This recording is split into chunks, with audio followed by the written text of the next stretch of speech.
ओम शांति। नवरात्रि का नवा दिन मां अष्टभुजाधारी दुर्गा के नवे स्वरूप का दिन होता है। इस दिन मां दुर्गा के नवे स्वरूप माता सिद्धिदात्री का पूजन गायन होता है। ऐसा माना जाता है कि सिद्धिदात्री का पूजन करने से सर्व सिद्धियां प्राप्त होती हैं। मां सिद्धिदात्री को चाहे ब्राह्मण हो, चाहे देवता हो, चाहे दानव हो, चाहे राक्षस हो, हर एक के लिए पूजनीय मानी गई मां सिद्धिदात्री। मां सिद्धिदात्री का स्वरूप देखें तो मां सिद्धिदात्री कमल पुष्प पर विराजमान रहती हैं। एक हाथ में कमल पुष्प होता है और एक हाथ में शंख, एक हाथ में चक्र और एक हाथ में गदा दिखाया जाता है। अर्थात चार भुजाधारी मां सिद्धिदात्री का स्वरूप अति शोभनीय होता है। उनकी पूजा आराधना से सर्व सिद्धियां प्राप्त होती हैं। तो नवे दिन जिस प्रकार मां सिद्धिदात्री का गायन व पूजन होता है, हम भाई बहन भी नवा व्रत ऐसा लेंगे जिससे हम सिद्धि स्वरूप बन जाएं। अर्थात नवा व्रत लेंगे एक शब्द का, एक शब्द में टिकने का, एक शब्द का दृढ़ संकल्प करेंगे, सदा एक पिता शिव पर निश्चय बुद्धि होकर रहेंगे। एक बल एक भरोसे के आधार पर हर परिस्थिति हर विघ्न पर विजय प्राप्त करेंगे। एक मति होकर एक बाप की श्रीमत पर चलेंगे। एक बल एक भरोसा, एक मति, एकाग्रता, एक व्रता, यह एक शब्द यदि हम स्मृति में पक्का कर लें, सदा एक शब्द की स्मृति में रहें, तो हम भी मां सिद्धिदात्री के समान सिद्धि स्वरूप बन जाएंगे। तो विशेष व्रत लेंगे एक शब्द का, जिसमें 5 विशेष बातें याद रखेंगे, क्योंकि वरदाता शिव को यही एक शब्द अति प्यारा है।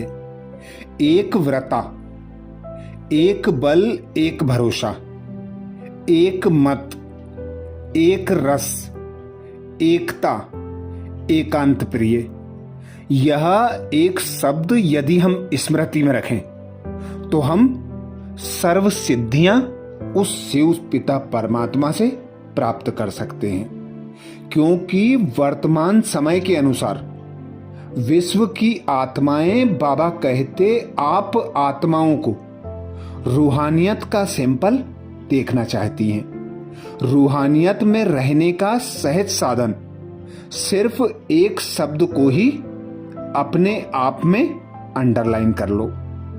वह शब्द है एक व्रता भाव।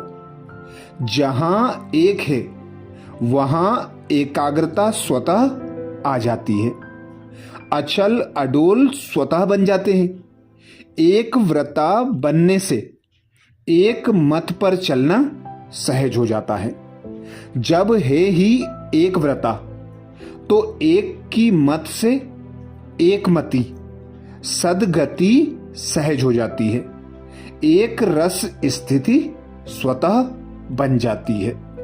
एक व्रता अर्थात सिर्फ पतिव्रता नहीं, सर्व संबंध से एक व्रता।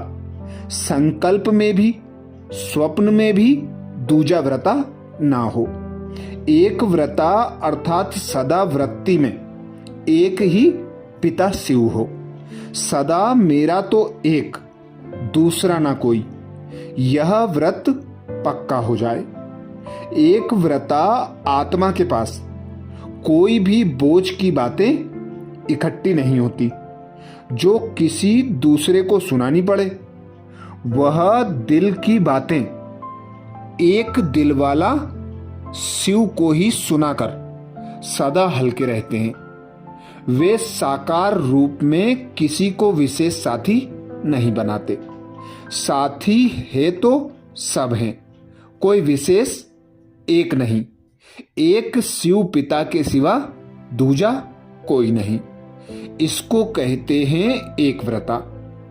ऐसे एक व्रता बच्चों की हर समय सर्व जिम्मेवारियां स्वयं भगवान ले लेते हैं और बच्चे हल्के होकर उमंग उत्साह में सर्व प्राप्ति स्वरूप बनकर उड़ते रहते हैं। ऐसे एक व्रता वाले बच्चे अमृत बेला से रात तक हर दिन चर्या के कर्म में वरदानों में ही पलते और चलते और उड़ते रहते हैं। उन्हें कभी कोई मुश्किल चाहे मन से चाहे संबंध संपर्क से अनुभव नहीं होती।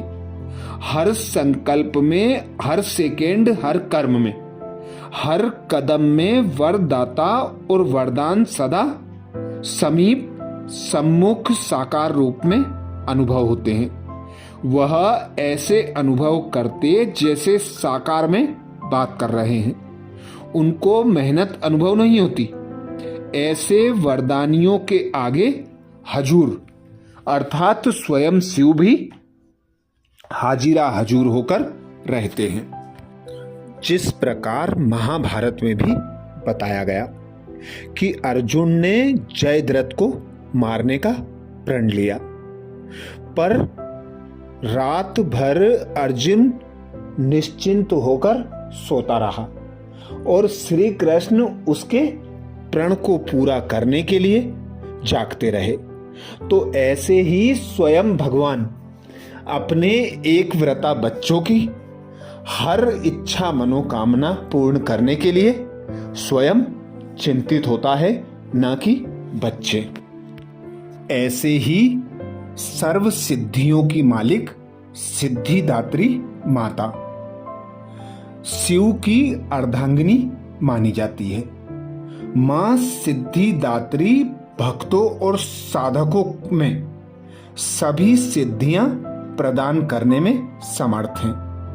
देवी पुराण के अनुसार भगवान शिव ने इनकी कृपा से ही इन सिद्धियों को प्राप्त किया था।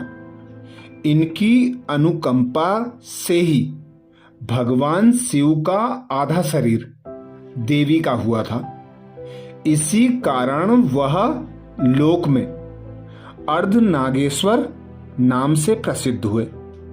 मां सिद्धिदात्री 4 भुजाओं वाली दिखाई जाती हैं। इनका वाहन सिंह दिखाया जाता है। इसीलिए नवरात्रि के अंतिम दिन 9वें दिन इनकी पूजा उपासना की जाती है। इस दिन शास्त्रीय विधि विधान और पूर्ण निष्ठा के साथ साधना करने वाले साधकों को सभी सिद्धियों की प्राप्ति हो जाती है। सृष्टि में कुछ भी उनके लिए अगम्य नहीं रह जाता। ब्रह्मांड पर पूर्ण विजय प्राप्त करने की सामर्थ्य उनमें आ जाती है। अर्थात शिव की शक्तियां जो बच्चे स्वयं में स्वरूप में ले आते हैं, उनके लिए कोई भी बड़े से बड़ी परिस्थिति, बड़े से बड़ा कर्म सहज हो जाता है। वे स्वतः ही हर कार्य में सफलता और विजय को प्राप्त करते हैं। अच्छा, नुमा श्याम के समय विशेष सिद्धिदात्री माता के स्वरूप में स्थित होकर भक्त आत्माओं को, दुखी आत्माओं को सिद्धियां प्राप्त कराएंगे। ओम शांति।